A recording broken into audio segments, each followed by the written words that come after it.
Threads from AOD Studios. You've reached him. How can I help you? Yes, this is regarding the pending lawsuit. Oh, that thing, right. Listen, I don't know who she was. I wasn't anywhere near her on the dates mentioned. I didn't give you a date. Or was it him? How you doing, brother? Not too bad. Yourself? Good. You sent me an article that got me all excited. Not excited. No, what's the word? Concerned. Okay. So, hello everyone, this is Corey Taves. Hi there. So explain the article you sent to me in brief form and let's talk about it. Okay, well, essentially an article on the rock band Threatin, which had embarked on... What's the proper pronunciation? Because I was trying to figure out what it was. Is it... I'm guessing it's Threatin. Threatin? Like Threatin? Yeah. Yeah, but with a D. Threatin, right? No, it's threat. Like threat. Oh, okay. Threatin. Yeah. Oh, that's supposed to be clever. Yes, it's supposed to be. Anyway. So apparently this band embarked on a European tour, and people that were going to these events noticed something weird, that there was nobody showing up. The venues were completely empty. Now, if you look on the website for Threatin... Oh, I actually didn't go to the website. I listened to the album today, but go on. Okay. I'll get into that after. Yeah. Well, if you went on the Facebook or any of the social media pages, you'd notice that they had a lot of followers. Yes. Which sounded a little bit weird.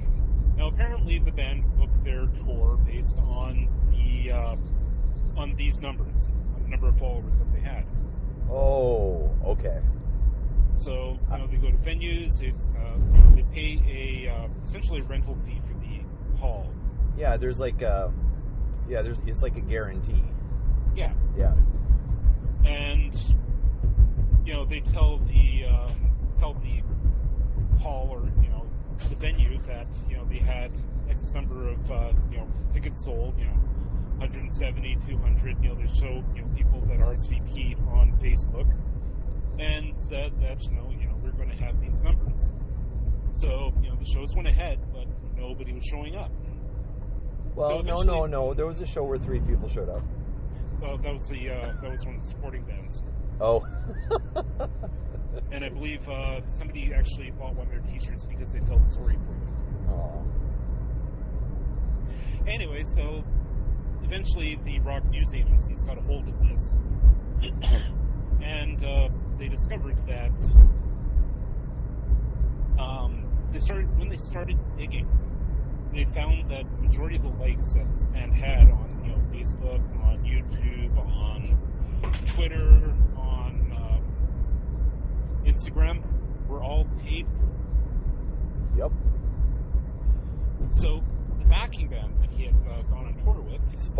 Just so you know, Spotify actually has not a disclaimer, but on their website, if you're an artist, putting your stuff on there, that specifically talks about doing that or not doing that. Yeah.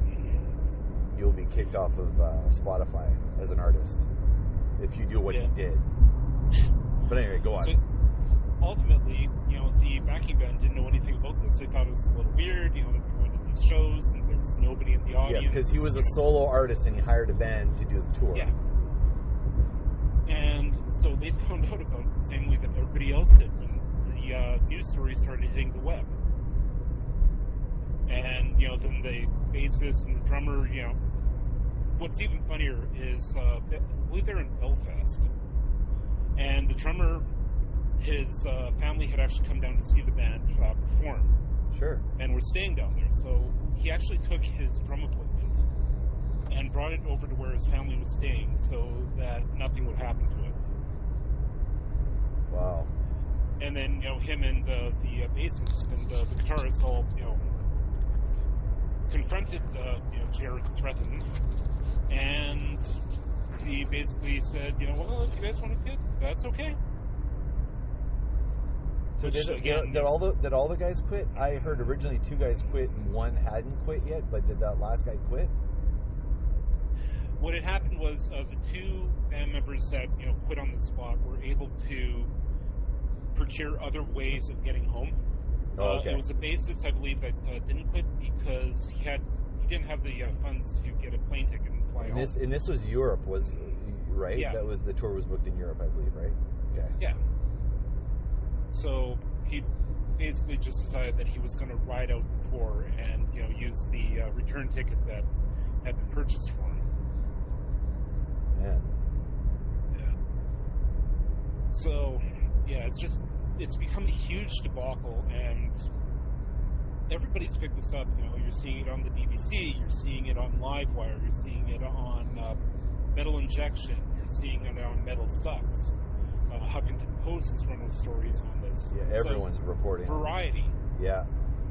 So I mean, this guy that was Solars that basically, nobody knew who he was. Well, my first thought. So when you sent me the article, I'll just give you my background. But okay. When you sent me the article, I'm like, this is kind of weird. But the details were a little fuzzy in some of the reporting on it. So I kind of dug a little bit just to see, what I could find, and everything you told me was actually a little more clear than what I read in most of the news articles, because people don't report the news anymore properly. But my immediate thought was Milli Vanilli right away, that this guy's pulling a Milli Vanilli too. That I didn't realize he actually had an album. Yeah. And I thought he was faking everything. He actually didn't even have music. But I actually found his album and listened to it, and it's not 100% what you or I would listen to, but I could understand the appeal of it. Like, musically, like, if this guy, I mean, unless that's all a fake too, like, I'd like to see some performance footage of some kind. I'd like to see that he actually is a musician. But there actually is a lot of videos of him performing. Oh, there is? We'll get into that in a bit, yeah. Okay. So, anyway, I listened to the CD, and it's like, you know what? If I liked this kind of music, I would like this band. Like, there was nothing not to like about the band. Like, they were actually not bad. Like, it was good. I mean, I'm not a fan of that vocal style he's using, but the drums, the guitar, there's a lot of crunchy stuff going on in there that I like in my metal. There was little aspects of metal that were cool, some really cool, parts going on. It's like, this music's not bad. So at least there's something there. I thought it was a smoke and mirrors, like, hey, I booked a tour, but I've never played an instrument in my life. I thought that's what the story was originally. No, the guy actually has a lot of musical talent. Everything that you heard recorded on that album was done by him. Yes. He played the drums, he played the bass, he played the guitar, he did the singing. From that perspective, the guy is incredibly talented. From that perspective. He's performed in other bands. His brother has actually kind of come out of the woodwork just to actually disassociate himself from his brother's antics. Oh, okay. But they were in a death metal band together back, I guess, the early part of the 2000s, and they haven't spoken since 2012. Oh. Yeah. They reached out to another band, again, another death metal band, that he was involved with.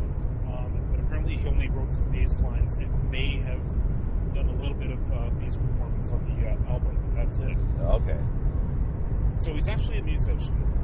It's just, it's unclear as to why he would think that this was the way to go, or what he was trying to achieve.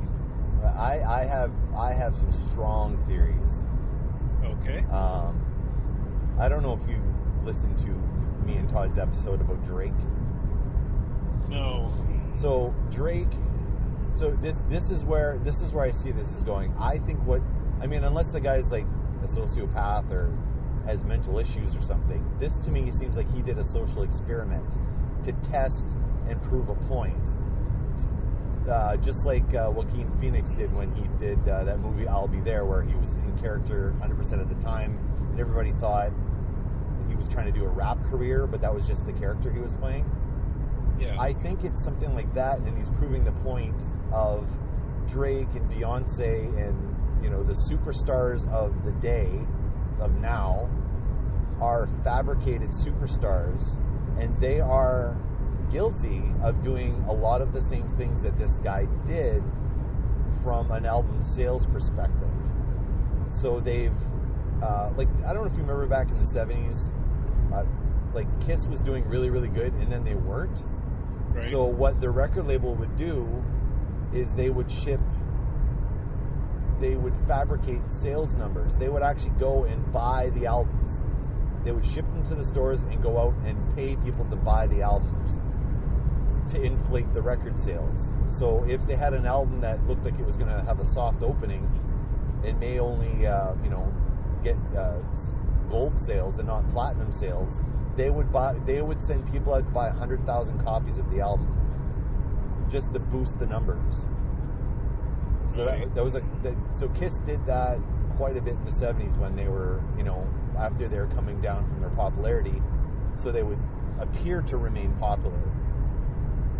So Drake did the same thing. There's lots of stories about it, but when his new album came out, he was being promoted, and they were touting him as the #1 artist.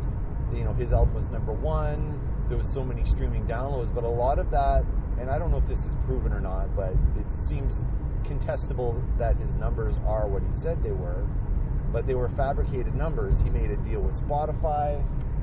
So Spotify, even though you can pay for subscription of Spotify to not get ads, you were getting Drake ads on your Spotify app, even if you paid for your subscription service. Okay. So some people asked for their money back for however long the Drake campaign was going to go on. So if you have free advertising and you work a deal with the streaming company, your numbers are going to be inflated if the streaming company's behind you, and that gives you unfair advantage. So you're buying your sales, you're buying your numbers, you're paying for that #1 spot. And I think that's what this guy was doing from a concert level perspective, is I'm going to pay my way to the top just like Drake and Beyonce do. Because I honestly don't think Drake and Beyonce are as popular as...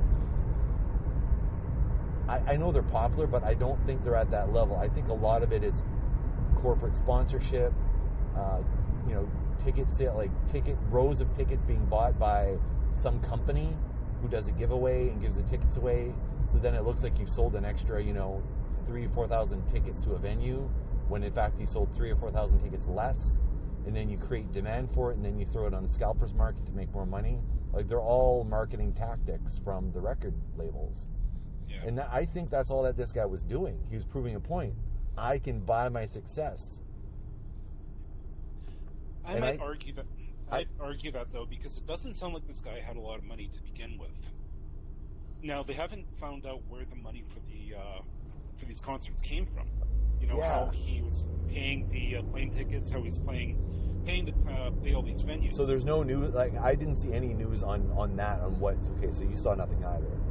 Yeah, it's still unraveling. I mean, this happened, just starting last week. Okay. So this is still developing.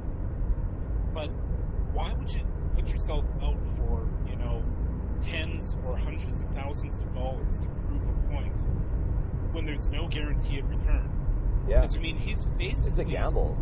Yeah, and he's become a laughingstock in a lot of circles. I mean, there's a lot of people that are, kind of fascinated by what's going on. Some venues have said, hey, come back and play for us again, because they're counting on the notoriety. But I don't think he's going to be anything more than a flash in the pan. Yeah. So why would you spend that amount of money for no return? Yeah. Because, now him and his wife are going to be, in debt for probably the rest of their life. Yeah. Unless they claim bankruptcy, and even then, But then at the same time, like, in this, the Kardashians are popular for doing nothing. They're famous for being famous. Is that what he's shooting for? That maybe, like, it doesn't matter if you're famous, you're popular, but you're infamous, I guess is the right word. If you're infamous, that still translates to dollars, because people will pay to see you fail. And, like, is that what he's counting on? Like, it's hard to say. Like his intentions, like what? I'm expecting Joaquin Phoenix to take off the mask and say, "Hey, ha ha ha, got you," or something. You know, like he's actually somebody famous. The other thing, well, I mean, they've dug into this guy's background. He's a small town boy from Missouri, right? Yeah. You know, his brother's had some success with his band, but you know, the whole thing seems off. The other thing is also with his backing players, he's opened himself up to lawsuits. Oh yeah. Because you know he was told, you know, here's what's going to happen. You know, we're going to be playing to these venues. They're going to be sold out. You know, you're coming on tour with me, but here's $300, and that has to cover your food expenses. Yeah. You know, that's all they were paid. Oh really? And then you know, yeah. But I mean, if you look at the numbers and everything, if someone made that offer to me, and I see the numbers, like, okay, well, this is, you know, this is an investment, and this is going to pay off in the end, I would probably fall for it. Yeah, but they were brought out there on false pretenses. Oh yeah, they were. And I mean, this. But I don't fault. I don't fault the guys in the band at all. Yeah. Like, no, like they're actually probably going to come out better than Threatin is. Yeah. Actually, yeah. You know, they're getting their 15 minutes of fame, and that might actually translate to something because, you know, they're part of the scam. Yeah. On the other hand, Threatin himself has put himself in a very precarious position. I mean, you know, he's open to lawsuits, not only from these band members, but from the venues that he duped into letting him play. You know, from the opening bands that were playing, you know, they could seek legal action too. Sure, yeah. Because if they're getting paid the door, like getting paid a percentage of the door of the gate or whatever, and that gate isn't at all what it looked like it was. Yeah, well, that's just it. Most of these venues are out money because, you know, yes, they got paid the venue fees up front, but they count on the bar sales to make most of their money for that evening. Well, yeah, you know, they've got staff to pay. You know, they've got bartenders. But I think if you pay a guarantee too, it's a pay or play situation. But I don't think it's not the money they could make that night on ticket sales. I think it's kind of a minimum that they're paying to lock the venue down. But then, like, I was talking to Matt at work. He's the guy I work with, and he's a musician. And he's kind of rooting for the guy because he's like, you know, why was no one showing up at these places? Because if it's a minimum, he probably would have bought. But why weren't more tickets sold? What was the venue doing to promote the show? And often, there's a lot of crappy venues out there that rely on the artist 100% to promote the show, and the venue does nothing and sit back and collect the money. And then, you know, and pay the artist, because I've been there. I've gotten a shitty door. I've been paid shittily from the door. I won't name the places, but where, you know, they kind of give you a handshake deal on what the guarantee is going to be, and then in the end you owe them money.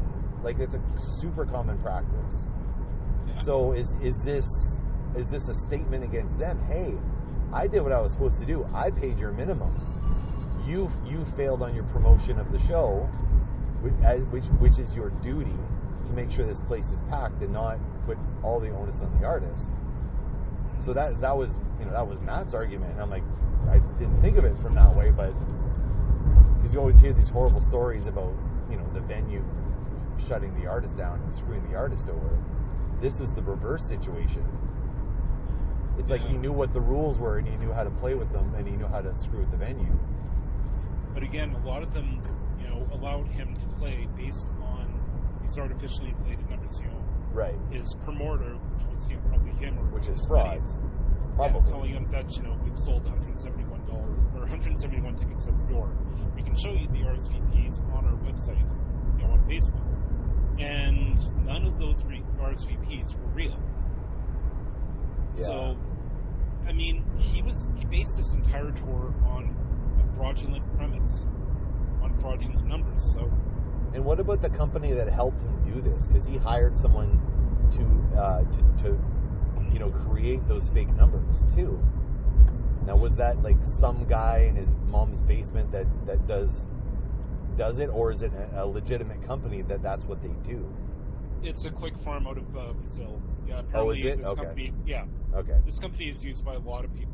But it's not a legit business at all. It's a shady one. It's kind of a shady practice. I know a couple of the articles that I have read on this have mentioned the name of the company. Oh. Yeah. So if you go through, some of the news articles, you should be able to find, the names of the company that they use. Yeah, it's a quick service out of Brazil. Okay. And that's actually where a lot of the red flags started popping up when reporters started digging into this. Man. Because they saw that, all these profiles were from Brazil. Fuckitude. That's all I gotta say. Yeah. I want to know what the guy's angle was. I really do. So far, he's only issued, I think, 2 statements. Yeah, which were not really statements. No. I don't know. It didn't really say anything. I read those, and it was like, you're not really saying anything. And that's just it. I really don't think that he's clever enough to pull something like this off. It reminds me of the Disaster Artist. What's the name of that guy? The guy that did The Room? Because he bankrolled the making of his movie, and it ended up being a farce, but it was such a farce that it became a success. But I mean, he wasn't trying to swindle anybody. He was just trying to make his movie, and he made the movie by paying a lot of money, going, around the system. But I mean, he wasn't swindling anybody. At least I don't think he was. And that's the difference between these guys and Threatin. He basically swindled everybody. Tommy Wiseau. Tommy Wiseau, thank you. Yeah. Man. So how does he? Okay, how can he come out of this positively and make a career? What do you think he should do? Well, he's already screwed up the first part. A lot of people have said that he should have continued on with the tour because the news would have generated enough interest that people might actually go out and buy tickets on the remainder of the tour to see what's going on. I would have been curious and gone to see him if he'd come to Winnipeg, to be honest. After all this, I'd be, you know what? Okay, I'm going to go to your show. Let's see what you got. Yeah, exactly. Prove me wrong. It's up to you to prove me wrong. Yeah. So I didn't realize, so you actually canceled the dates then? Yep, he canceled the last of the dates. Well, that's the only thing I think that could have saved him. Yeah. He might be able to turn this into a reality show or something like that. I'm sure he's receiving offers for people who are looking to cash in on this story. But the real question is, can his reputation pull out of this? Yeah. Or is he going to be known always as, the guy that faked a European tour? Oh, man. All right. I think he screwed his career. I think so. If he had played those dates, I think that's the only thing that could have maybe saved him. People have gone out to see him, and people have gone, fuck, you know what? This guy's actually really talented. You know what? He gambled that people would be interested in seeing him, and people actually went out and saw him. And, there's the happy ending. But the fact that he didn't follow through actually makes him look more like an ass than anything. Yeah. It also shows lack of foresight. Yep. Because, again, if he was actually looking to do something like this, he would have told... I mean, I don't know. If, I was actually, because trying to do something like this, when my band members came to me and said, hey, dude, what's up? This sounds like it's all bullshit. Come clean with us. I'm like, you know what, guys? Stick with me. I guarantee the second half of this tour is going to go out a hell of a lot better based on these news articles alone. Yeah? And those guys would have said, okay, well, let's do it then. I think that's where it could have gone. Yeah, but when the band members came up to him, is like, listen, dude, what's going on? This is bullshit. He's like, we're going to leave. And he's like, yeah, okay. So there was no foresight. There was no plan for failure. Guess where I am. Did you hear my dog? Home. Did you hear my dog? Yes, I did. I heard your daughter, too. Yeah. All right. This is All good. right. All right, awesome. I think I'm going to post this one this week. Okay. I'll delay our other episode because this is more current. So, all right. Yeah. See you on the flip side. See you on the flip side. All right, bye.